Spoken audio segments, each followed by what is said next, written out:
Nestled inside the forest surrounding the Raleigh-Durham region is an incredible piece of history that was nearly forgotten. Hidden along the banks of the Eno River are the rusty and decrepit remains of one of the original 2 NASCAR racetracks in the country, the Occoneechee Speedway. This spot is incredibly mysterious, as the forest is actively consuming the structures of the past. Today, we're going to cover everything you need to know so you can hike and explore this one-of-a-kind place. We'll discuss how to get here, where to park, what to see, and much, much more.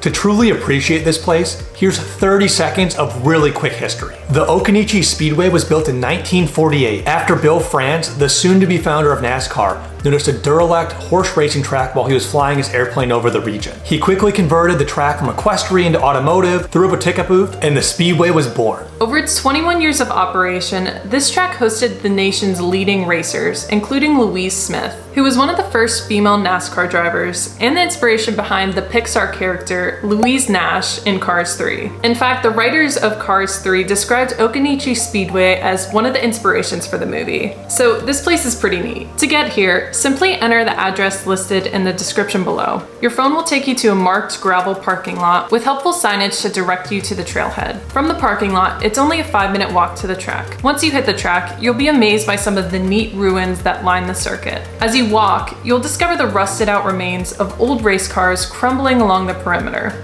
The unique shape and peeling paint on these antique cars really makes them perfect for photographers looking for a cool shot. Just be careful as you approach them. There are rusty, jagged edges and broken glass on some of the windshields that could cut you if you're not careful. So use caution if you approach any of these cool cars. So the trail itself is really easily traversable. It's made of a nice sandy pine needle finish. It is super flat, no real chance of rolling your ankles. It's really easy walking.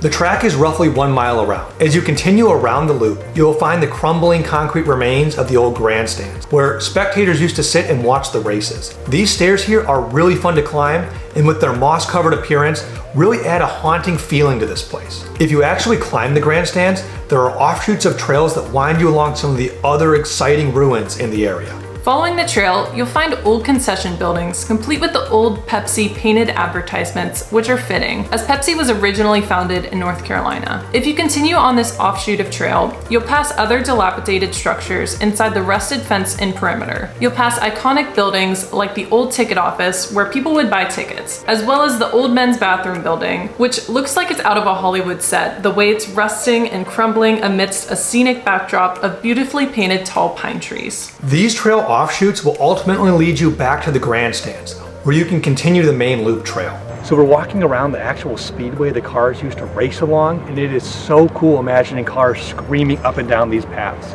It's pretty narrow, so I don't know how they would have really passed, but it is super cool, like going backwards in time in history.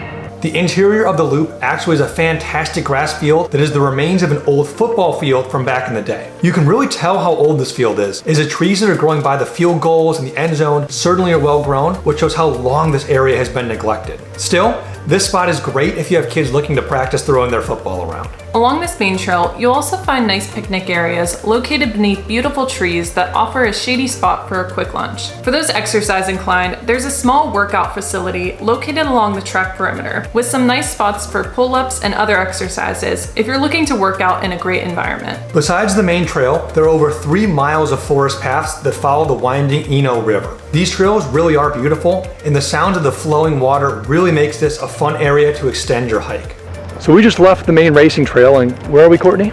We're walking along the river right now, and it's very nice and secluded back here, and pretty easy trails, I would say. Just a very pleasant little subset of trail out here. Yeah, it's absolutely beautiful. You'll find paths along the main circuit that connect into these Riverwalk trails, and they have pre-built stairs that make them easily accessible to visitors. Being the only surviving dirt track from NASCAR's first season, this is one of the Research Triangle's coolest historical gems. If this video helped you out, please consider helping us out by subscribing to the channel and liking this video. It takes half a second and helps us out way more than you realize. Let us know if you have any questions or plan on checking out the Occoneechee Speedway yourself in the comments down below. Thanks, and have a great day. Bye. Bye.